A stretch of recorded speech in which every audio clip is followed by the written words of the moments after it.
یہ ہم مقبوضہ بلوچستان آج بدھ 15 مئی سال 2024 ہے۔ بلوچستان ٹوڈے سے آج کے علاقائی خبروں کے ساتھ میں ہوں آپ کا میزبان الیاس بلوچ۔ ڈیرہ بگٹی پاکستانی فورسز ہاتھوں درجن سے زائد افراد جبری لاپتہ 7 کی شناخت ہو گئی۔ یوم میں فورسز کی فوج کشی میجر ہلاک، کرنل سمیت 2 اہلکار زخمی کے 4 مسلح جتھے کے کارندے مسلح افراد ہاتھوں اغوا ہو گئے۔ آوران فورسز چوکی پر مسلح افراد نے حملہ کر دیا۔ ڈکی میں پاکستانی ڈیتھ اسکواڈ کارندوں پر حملوں کی ذمہ داری BLA نے قبول کر لی۔ ڈیرہ بگٹی کھٹ پتلی وزیر اعلیٰ کے دست راست قتل ہو گئے۔ خوزدار مذہبی رہنما قتل، شاہراہ بلاک پشین لیویز اہلکار کو قتل کر دیا گیا۔ گوادر 2 کشتیاں ٹکرانے سے ایک شخص حادثے کا شکار ہوا۔ بلوچستان کے ضلع ڈیرہ بگٹی کے تحصیل سوئی کے مختلف علاقوں میں پاکستانی فورسز نے چھاپے مار کر 1 درجن سے زیادہ لوگوں کو اغوا کر کے لاپتہ کر دیا ہے۔ جبری گمشدگی کا شکار ہونے والے 7 افراد کی شناخت دوست علی ولد دوستین، بالاچ ولد شاہمور، دلشاد ولد عابد حسین، یاسین ولد غلام مصطفیٰ، صالح ولد ہزار خان، یوسف ولد ظہور بگٹی اور پوپل ولد لال بخش بگٹی کے ناموں سے ہوا ہے۔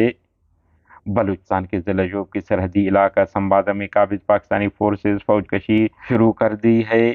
بتایا جا رہا ہے کہ اس دوران فورسز پر مسلح افراد نے میجر بابر کو ہلاک جبکہ کرنل سمیت 2 اہلکاروں کو زخمی کر دیا ہے، جبکہ دوسری جانب ISPR کا دعویٰ ہے کہ انہوں نے 3 مسلح افراد کو قتل کر دیا ہے۔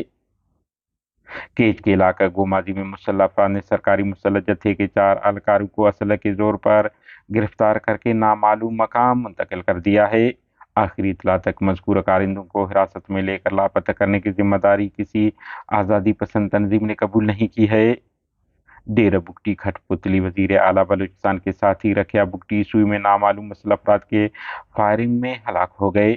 سماجی سیاسی حلقوں کا الزام ہے کہ وزیر اعلیٰ فوج اور خفیہ اداروں کے اما پر مسلح جتھوں کی سربراہی کر رہے ہیں، جہاں رکھیا جیسے لوگوں کو استعمال کر کے عام شہریوں کو جبری لاپتہ اور قتل کرواتے ہیں۔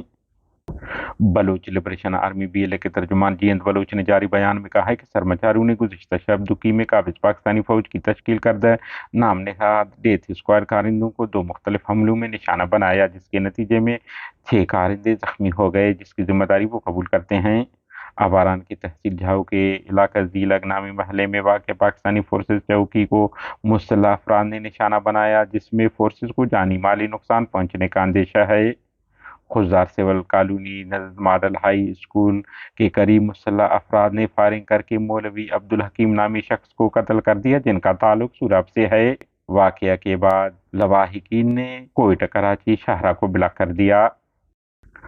ادھر پشین میں فائرنگ سے لیویز اہلکار جان کی بازی ہار گئے ہیں۔ دریاسنا گوادر جیونی کنٹھانی ہور میں 2 اسپیڈ بوٹس کے درمیان تصادم کے نتیجے میں امیر اکبر نامی ایک نوجوان ہلاک ہوا۔